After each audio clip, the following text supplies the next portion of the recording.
हाँ जी, कोटेशन आ गई है मेरे पे, देख रहा हूँ मैं। तो प्राइसेस ज़्यादा नहीं है थोड़ा?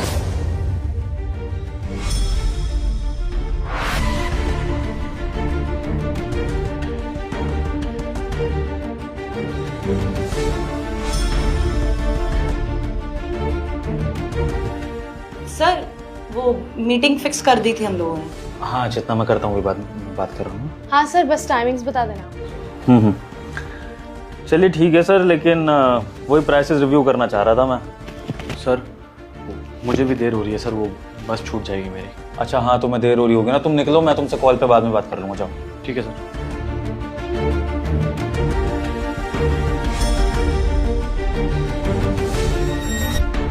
चलिए ठीक है सर, मैं कर लूँगा इस बारे में बात भी। अरे एडवांस तो जितना हिमांशी यहाँ पर एडवांस था 4 लाख रुपए, वो कहाँ रखा है? अरे हाँ सर, यहाँ तो पैसे रखे थे ना। हिमांशी पैसे कहाँ गए वो? मुझे नहीं पता मैम, बॉस मुझे नहीं पता पैसे का है। एक मिनट, अब हाँ शर्मा जी, हाँ मैं कह रहा था कि एडवांस रेडी है, कल मिलते हैं, मैं कल सबमिट करता हूँ एडवांस। हाँ मिलके बिल्कुल, कैश ही रखा है मेरे पास। Okay, thank you. क्या बात कर रहे हो आप दोनों? यहाँ पर 4 लाख रुपए कैश रखे होते शर्मा जी को एडवांस देने के लिए, और आप लोग कह रहे हो कि है नहीं। कहाँ गया कैश वो? सर मुझे कोई आइडिया नहीं है कि पैसे कहाँ चले गए हैं। सर इस कमरे में हम तीनों के अलावा एक और इंसान था, वो सिक्योरिटी गार्ड, और कितनी हड़बड़ी कर रहा था जाने में। पक्का उसी ने पैसे उठाए होंगे सर। हाँ सर, ये गरीब लोग ना ऐसे ही होते हैं। मुझे लगता है कि वही पैसे चुरा के भागा है, बड़ी जल्दी में भागा था। आप उसे बुलाइए ना, उसके पास हो सकते हैं पैसे। तो ऐसी बात है तो उसको बुलाना चाहिए ना, वो तो गाँव निकल जाएगा अपने। गार्ड ऊपर आओ एक बार।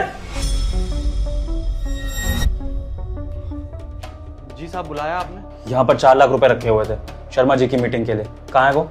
4 लाख कैश? मुझे नहीं पता साहब। झूठ बोलने की जरूरत नहीं है। इस कमरे में हम तीनों के अलावा सिर्फ तू था, और इतनी जल्दीबाजी में जो भाग के जा रहा था ना, सब समझ आता है।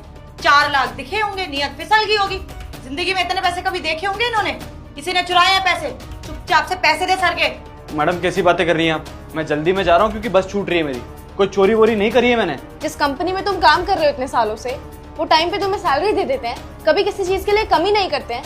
तुम्हारी इतनी हिम्मत बढ़ गई कि बॉस के केबिन में खड़े होकर उनकी आंखों के सामने से 4 लाख रुपए चुरा के ले जाओगे और हमें पता भी नहीं चलेगा। देखो राजेश, मैं समझ सकता हूँ इतना सारा पैसा देखकर नीयत फिसल जाती है।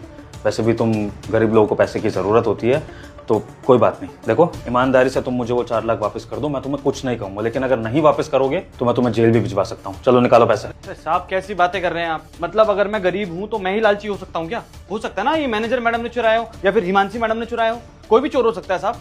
अब तो मुझ पे इल्जाम लगाए जा रहे हैं, हो सकता है मैडम ने ही चुराए हो। दो कौड़ी के सिक्योरिटी गार्ड हम पे इल्जाम लगा रहे हैं चोरी का। हम क्यों चोरी करेंगे? तेरी तरह ना गरीब नहीं है हम कि हमें घटिया काम करने की जरूरत पड़े। 1 लाख रुपए सैलरी मिलती है मेरे को महीना, और उसको 70,000 रुपए। हम दोनों को जरूरत नहीं है चोरी करने की। और अब यहाँ पे फंस रहा है सर, तो बस बातें घुमाए जा रहे हैं और कुछ नहीं, ताकि इसका बैग चेक ना हो और यहाँ से किसी ना किसी तरीके से निकल जाए। एक मिनट, शांत हो जाइए। चेतना, आराम से बात करो उससे। क्रिटिकल सिचुएशन है, हमें चिल्लाना नहीं चाहिए। देखो राजेश, तुम्हें अगर पैसों की ज़रूरत है, मैं तुम्हें वादा करता हूँ बाद में मैं तुम्हें खुद और एक्स्ट्रा पैसे दे दूंगा। मैंने तुम्हें भी गाँव जाने के लिए एडवांस दिए ना, फिर उसके बाद क्या ज़रूरत है पैसे चुराने की? मैं तुम्हारे आगे हाथ जोड़ रहा हूँ कि पैसे मुझे वापस कर दो। ये शर्मा जी को देने हैं। अगर हमारी डील कैंसिल हो गई इस चक्कर में तो पूरी कंपनी का नुकसान हो जाएगा। इन लोगों की सैलरी कहाँ से जाएगी? तुम नौकरी कैसे करोगे? देखो, छोटे से लालच के चक्कर में तुम अपनी ज़िंदगी बर्बाद कर रहे हो। मुझे पैसे वापस कर दो। साहब मेरा गुनाह क्या है?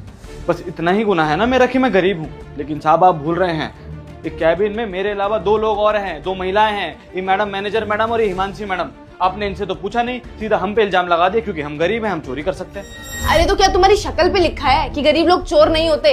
मैं मानती हूँ कि तूने आज से पहले कंपनी में कभी भी कोई चोरी नहीं की है। चोरी क्या तूने इतनी सी भी गलती नहीं की है, लेकिन हो सकता है तुझे मौका ना मिला हो चोरी करने का। आज तुझे मौका मिला, सर की नजर नहीं थी पैसों पे, तो तूने टेबल से पैसे चुरा के अपने बैग में रख लिए। यही सच्चाई है ना तेरी? अरे आप लोग इससे बातचीत क्या कर रहे हो? और सर आप रिक्वेस्ट क्यों कर रहे हो इससे? गार्ड है ये, मैं बोल रही हूँ इसने पैसे चोरी करे हैं। अगर इसने नहीं करे तो किसने करे? हम सब तो यहीं पे बैठे हुए हैं। सर इसका बैग चेक करो, उसी में पैसे निकलेंगे। हाँ, ये तुमने सही कहा चेतना। राजेश, अपने बैग की तलाशी दिलवाओ। साहब ये कैसी बातें कर रहे हैं आप? ये हमारा अपमान है साहब, और कुछ भी नहीं। आप हम पे चोरी का इल्जाम लगा रहे, बहुत बड़ा लालचन है हमारे ऊपर ये। तुमने चोरी नहीं करी है ना, तो बस अगर तुमने चोरी नहीं करी है तो कॉन्फिडेंस रखो अपने ऊपर, ये बैग दिखाओ और इन दोनों को और मुझे गलत साबित कर दो। चलो कराओ तलाशी। ठीक है साहब, लेकिन हमें बस एक सवाल का जवाब दीजिए। एक कंपनी में जितना लोग काम करता है, चाहे वो पियोन हो, चाहे वो सिक्योरिटी गार्ड हो, चाहे मैनेजर मैडम हो, ये हिमांशी मैडम हो, आप सबको बराबर मानते हैं ना? हाँ। बिल्कुल ठीक बात है। तो साहब जैसे अगर मेरा बैग चेक हो रहा है तो कैबिन में मेरे अलावा 2 लोग और थे, इन दोनों का भी चेकिंग होना चाहिए साहब। सर फालतू ना बात का बतंगड़ बना रहा है और कुछ नहीं। अरे हम चोरी करेंगे क्यों सर? इसको गांव जाना था, इसको पता है, हमें तो पता ही नहीं गांव में कहाँ रहता है, क्या करेगा। 1 महीने का बोल के आएगा ही नहीं वापस। 4 लाख मिल गया, आराम से ऐश करे, नौकरी की जरूरत है। और अब जब फंस रहा है तो हम पे इल्जाम लगा रहे हैं। सर बैग ही कहाँ है मेरे पास? वही तो मैम, सर ये ना आपको बातों में गोल गोल घुमा रहा है। इसको बस किसी भी तरह से आपको चकमा देना है और 4 लाख रुपए लेके गांव भागना है। देख सच बोल रही हूँ मैं, पैसे दे दे, सर तुझे नौकरी से नहीं निकालेंगे, घबरा मत। साहब बस एक छोटी सी बात और साहब, अब क्या? जो भी चोर निकलेगा ना साहब, आप उसको नौकरी से निकाल देना, चाहे वो भले मैं ही क्यों ना हो।